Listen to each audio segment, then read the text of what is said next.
Hello, today I'd like to talk to you about a classroom management strategy called behavior contracting.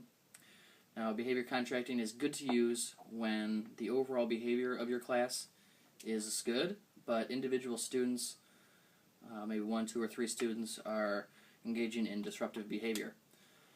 Behavior contract links a specified behavior or a lack of a behavior with rewards or incentives for that individual student. So let's take a look real quick at a situation that might merit a behavior contract for a student. Alright class, today we're going to be learning about the oceans of the world. Now there are 5 different oceans here, so let me go over them with you real quick. Up in the northern hemisphere we have the Arctic Ocean. It's up here above Alaska. South of that we have the Pacific Ocean, and the Pacific Ocean actually comes over here, over by Japan and China. And we also have the Atlantic Ocean, right here, that's in between the United States and Europe. Danny, I need you to calm down a little bit with the tapping and try to pay more attention to my lesson, please.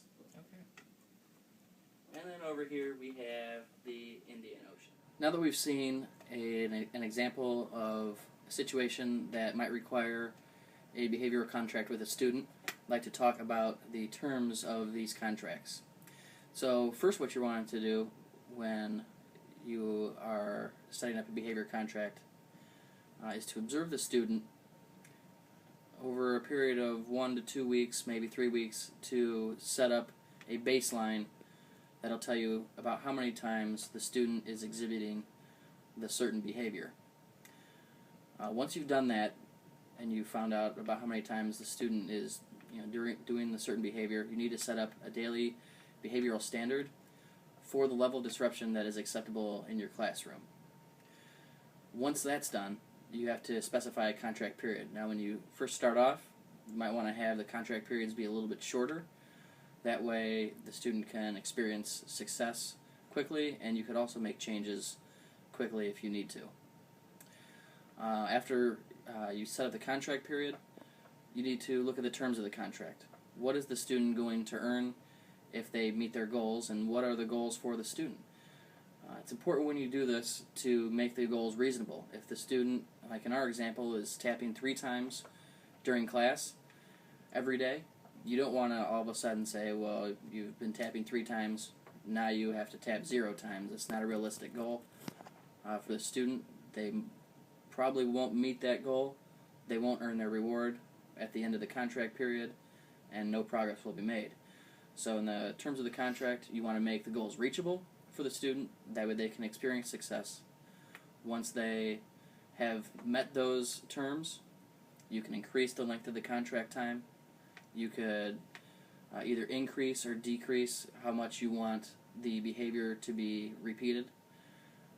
So that way the student can make gains or limit the behavior that you want to limit. So let's take a look at how you would talk with a student to set up these contracts.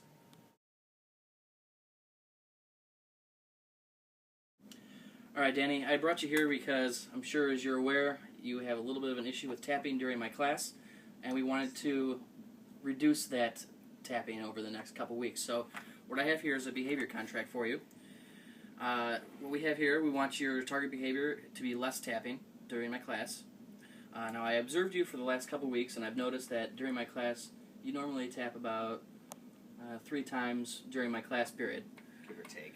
Yeah, I know that you're in the band and you're a drummer, and I used to be a drummer too, and it's tough sometimes. Yes. But it is a distraction during my class. We want to minimize that a little bit. So what we're going to do here, this is a behavior contract. It's going to be set up for 1 week, and the way that's going to work is that each day you're going to be able to earn 3 points maximum, and so you'll start the day with 3 points. Every time that you tap, we'll take away 1 point. So if you tap once, you'll get 2 points. If you tap twice, you get 1 point. If you tap 3 times, you won't get any points.